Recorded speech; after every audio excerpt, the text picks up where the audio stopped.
بسم اللہ الرحمن الرحیم و بہ نستعین۔ اسٹیج پر بیٹھے ہوئے بہت ہی معتبر شخصیات، محترم سامعین، سب سے پہلے تو میں آپ سب دوستوں کو، خاص کر اس روحانی محفل کے منتظمین کو دل کی گہرائیوں سے مبارکباد کہتا ہوں کہ انہوں نے اس طرح کی نہایت غیر معمولی عمدہ محفل سجائی ہے۔ اس کے ساتھ ہی میں ممنون احسان اور شکر گزار ہوں آپ سب کا، منتظمین کا، اپنے محترم کولیگ طارق بن آزاد کا، کہ مجھے بھی اس میں کچھ عرض کرنے کا موقع ملا۔ میں بلا مبالغہ یہ آپ سب کے سامنے نہیں، بعد میں بھی کہوں گا، آپ سب لوگوں کی، اسکالرز کی گفتگویں غیر معمولی طور پر عمدہ تھی، مبنی بر تحقیق تھی اور بالکل ٹو دی پوائنٹ اپنے موضوع پر تھیں، اور ان کی بنیاد علم و دانش، خاص طور پر قرآن، حدیث اور اسوہ حسنہ پر تھی۔ یہ بہت ہی اہم بات ہے، ایسے موضوع پر آ کر بالکل منسجم گفتگو کرنا۔ یہ علم کے ساتھ ساتھ تجربے اور ویژن اور بصیرت کے ساتھ ساتھ کچھ توفیق کا بھی معاملہ ہے۔ دیکھیں، میں فارسی ادب کا طالب علم ہوں، میں نے اسی کو پڑھنے کی کوشش کی ہے، اور فارسی ادب تو نعت کے بغیر ہے ہی نامکمل۔ آپ اور ہم کثرت سے شیخ سعدی کی جو نعتیہ شعر پڑھتے ہیں، بلغ العلا بکمالہ کشف الدجی بجمالہ حسنت جمیع خصالہ صلوا علیہ وآلہ، یہ گلستان کے مقدمے میں، اور محققین نے، سعدی کا ذکر خیر لکھنے والوں نے یہ کہا ہے کہ 3 مصرے سعدی نے کہے، وہ سو گیا، اس کو چوتھا مصرع سجائی نہیں دے رہا، تو حضور اکرم صلی اللہ علیہ وآلہ وسلم نے خواب میں آ کے انہیں بتایا کہ چوتھا مصرع صلو علیہ وآلہ۔ ایک مصرع جو کثرت سے لوگ جانتے پڑھتے ہیں وہ ہے با خدا دیوانے باش ہو با محمد ہوشیار، کہ آپ خدا کریم کے حوالے سے کوئی کوتاہی ہو سکتی ہے، لیکن محمد صلی اللہ علیہ وآلہ وسلم کے حوالے سے یہ کوتاہی نہیں ہو سکتی۔ ایک روایت ہے طویل، آپ قدسی سے، جامی سے، اس سے پہلے بھی میرا نہیں خیال کہ کسی بھی عربی اور یعنی بعثت نبوی کے بعد کسی عربی زبان شاعر یا فارسی زبان میں حضور اکرم صلی اللہ علیہ وسلم کی نعت نہ کہی ہو حمد کے بعد۔ یہ ملتا ہے کہ کہیں لوگ یہ کوتاہی کر گئے کہ انہوں نے حمد نہیں لکھی، لیکن نعت اور منقبت کے حوالے سے تو ڈاکٹر سید سلطان Ahmad Shah government college university میں ڈین فیکلٹی آف لٹریچر ہیں، ان کا ایک مقالہ ہے، اور میرا خیال ہے مجلہ تحقیق اورینٹل کالج سے یا اورینٹل کالج میگزین میں چھپا ہے، کہ غیر مسلموں کی نعتیہ شاعری، غیر مسلموں نے، خاص کر بر صغیر میں تو یہ سارے جو غیر مسلم تھے، خاص کر ہندو اور سکھ، ان لوگوں کے چونکہ استاد مسلمان تھے اور ایک طاقتور روایت بھی تھی مستحکم نعت کی، تو آپ دیکھ لیں بہت سے ہندو شاعروں نے تخلص بھی مسلمانوں والے ناموں والے رکھے ہیں، اور اپنا شعری سرمایہ بھی اس کی ابتدا حمد اور منقبت، نعت اور منقبت سے کی ہے۔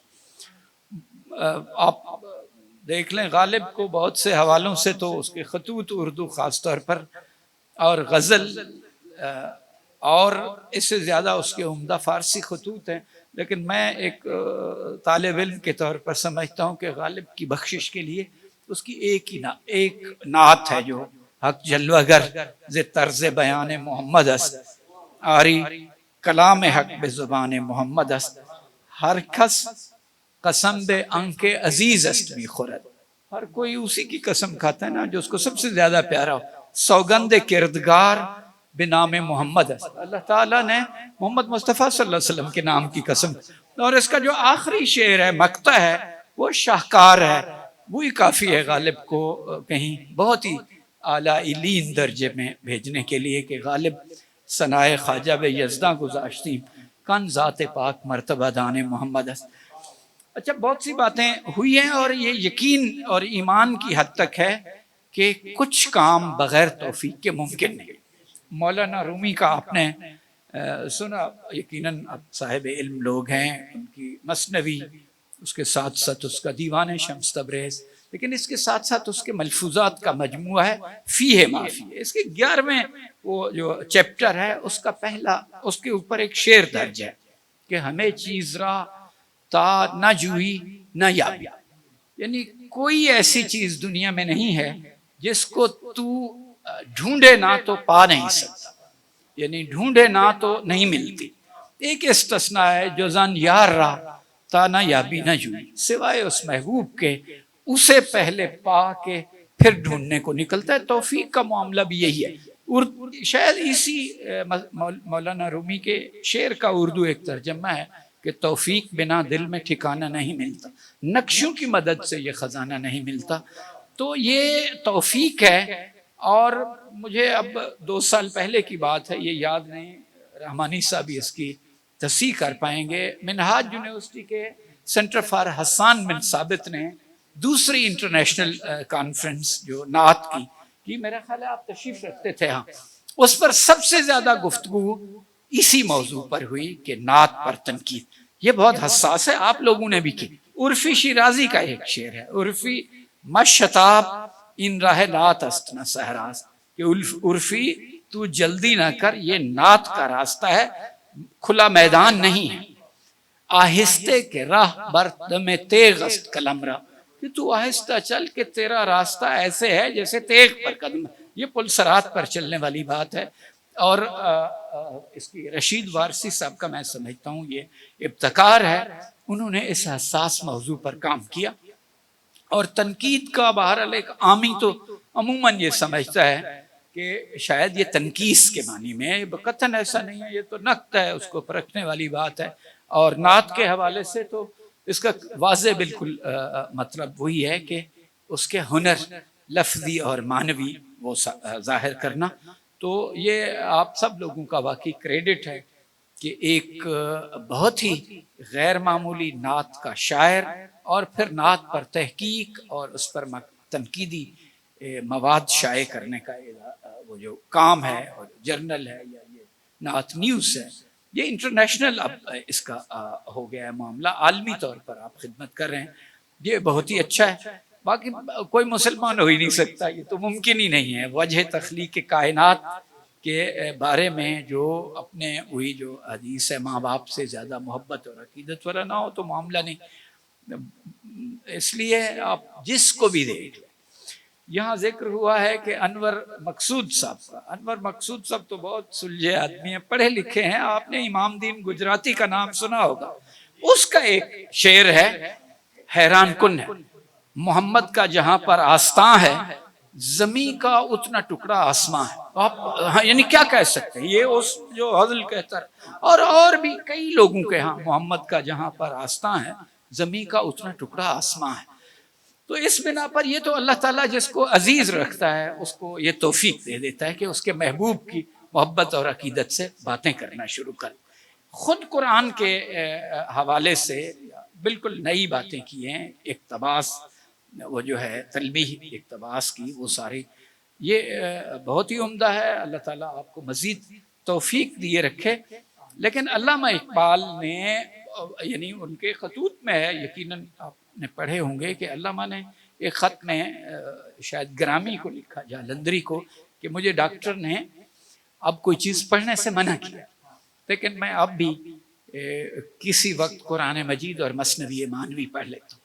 اور علامہ اقبال کو ایک عرب دانشور نے قرآن الشعراء یا شاعر القرآن کہا ہے. تو یعنی یا وہ قرآن کا شاعر ہے یا شاعروں کا قرآن. خود علامہ نے بھی وہی جو باتیں آپ نے کی کہ رشید وارثی کی نعت، اس میں قرآن مجید بنیادی سورس اور منبع کے طور پر استفادہ ہوا ہے. تو علامہ کا ایک بہت ہی کمال غزل ہے کہ گرد علم آئینہ بی جوہر است، اگر میرا دل زنگ آلود آئینہ ہے، ور بے حرفم غیر قرآن بزمر است. میں مختصر کر رہا ہوں اس غزل. اور اگر میری باتوں میں سوائے قرآن مجید کے کوئی چیز اور ہے تو اپنے لیے بد دعا تجویز کی ہے، اللہ کے حضور کے روز محشر خوار و رسوا کن مرا، کہ قیامت والے دن پہ مجھے خوار و رسوا کر. اور سب سے بڑی سزا حضور اکرم صلی اللہ علیہ وسلم کی خدمت میں کی، بی نصیب از بوسیے پاک کن مرا. سب سے بڑی سزا اور رسوائی والی یہ ہے کہ مجھے اپنے قدم بوسی سے محروم فرما دے۔ اقبال کا ایک دو بیتی ہے جو ڈیرہ غازی خان کے ایک شاعر، ادیب اور معلم نے علامہ سے، ان کا نام محمد رمضان عطائی تھا، یہ ڈیرہ غازی خان کے قبرستان ہے جو اس سے مضافات میں، اس میں دفن ہے، اور ان کی قبر کے کتبے پر بھی وہی دو بیتی لکھی ہوئی ہے۔ انہوں نے علامہ سے درخواست کی تھی کہ یہ آپ مجھے عطا کر دیں، اور علامہ اقبال کی نعت پر سب سے عمدہ دو بیتی ہے، ہاں، اور علامہ نے وہ اس کو دے دی، ایک پوسٹل کارڈ پہ لکھ چھوڑی، اور ایثار کی انتہا ہے کہ اس کے دیوان میں یہ ربائی، یہ بیتی، دو بیتی درج نہیں ہے۔ وہ ہے تو غنی از ہر دو عالم من فقیر، جو رائج ہے، اس پر کئی مضامین بھی لکھے کہ تو دونوں جہانوں سے بے نیاز، تو غنی از ہر دو عالم من فقیر، اور میں مانگنے والے، روز محشر عذرہا یہ من پذیر، کہ قیامت والے دن میری تو معذرتیں قبول کر لے میری خطاؤں کی، گر تو می بھی نہیں حساب اب ناگزیر، اگر اس کے باوجود بھی تو میرا حساب ان ایویٹیبل اور ناگزیر سمجھتا ہے، تو روز از نگاہ مصطفیٰ پنہان بگیر، تو یہ کرم کر مجھے ان کی نظروں کے سامنے شرمندہ نہ کر۔ خود اس دیکھیں، میں ایک معلم بھی، بچوں کو پڑھانے والی بات، یہ میرا سارا کیریئر یونیورسٹی میں بسر ہو گیا، تو میں اپنے طلباء سے اور دوستوں سے کہتا ہوں، وقت گزرنے کے ساتھ میں اس نتیجے پر پہنچا ہوں، انسان کی کامیابی کے 100% عوامل روحانی ہیں، انویزیبل ہیں۔ ہم اور آپ اپنی اس کو نگاہوں، اس قرب جوہر میں نظریں ڈالیں اور توجہ کریں، تو ایسے ہی ہے، آپ کو کسی کی دعائیں کسی اچھے کام کی وجہ سے، آپ کے کسی بڑے کے اچھے کام کی وجہ سے یہاں تک پہنچاتی ہیں، تو یہ ایسے ہی ہے۔ دیکھیں، اس کی سب سے عمدہ مثالیں یہ ہیں کہ مولانا رومی نے 37-38 سال کی عمر تک ایک بھی شعر نہیں کہا۔ شمس تبریز کے ساتھ ان کی ملاقات ہوئی تو 70-80 ہزار کے قریب ان کے اشعار ریکارڈ پر ہیں، یقیناً اس سے زیادہ ہوں گے جو درج۔ خود علامہ اقبال فارسی نہیں جانتے تھے، ان کے 2 نثر میں خطوط ملتے ہیں جو گرامر کی اور کمپوزیشن کی غلطیوں سے لبریز ہیں، لیکن ان کے شعر ہیں جو وہ بالکل معجزہ نما ہی لگتے ہیں۔ تو اس بنا پر یہ توفیق ہے، وہی روحانی کسی اعلیٰ خدمت کے بدلے اللہ تعالیٰ آپ کو سرفراز کرتا ہے۔ یقیناً یہ محفل بھی ہم سب کے لیے خیر و برکت کا باعث ہوگی، اور یہ آپ لوگ تو گھنٹے گھنٹے بھی بات کر سکتے تھے۔ اچھا، یہ طے شدہ ہے، میں ایک طالب علم کے طور پر یہ سمجھتا ہوں کہ کوئی محض کانفرنسوں کے مقالے سن کے اسکالر نہیں بنتا، وہ سالڈ اسٹڈی اور مطالعہ کرنا پڑتا ہے۔ تو کانفرنسوں کا مقالہ ایک خلاصہ اور ایبسٹریکٹ اور جسٹ ہی دیتا ہے کہ لوگ توجہ سے سنیں، تو اور اس طرف راغب ہوں، ان کو تشویق اور حوصلہ افزائی ہو۔ تو آپ لوگوں کو تو بالکل بجا تھا کہ آپ نے گھنٹوں گفتگویں کرنی تھی، اور بجا کرنی تھی، آپ صاحب علم ہیں، اہل بصیرت ہیں۔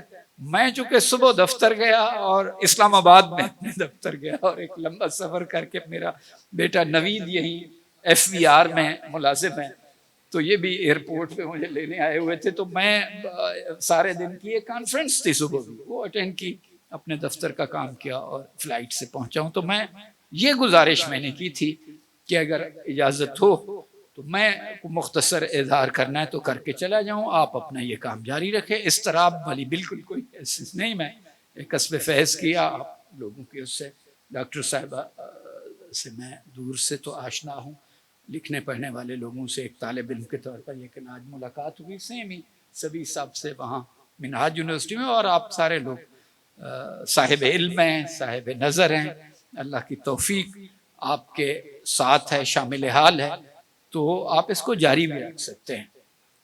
میں بہت شکر گزار ہوں ایک دفعہ پھر، اور اس مل بیٹھنے کی، سننے اور کہنے کی اللہ تعالیٰ فیوز و برکات ہماری زندگی میں شامل کرے گا۔ آپ کا بہت شکریہ۔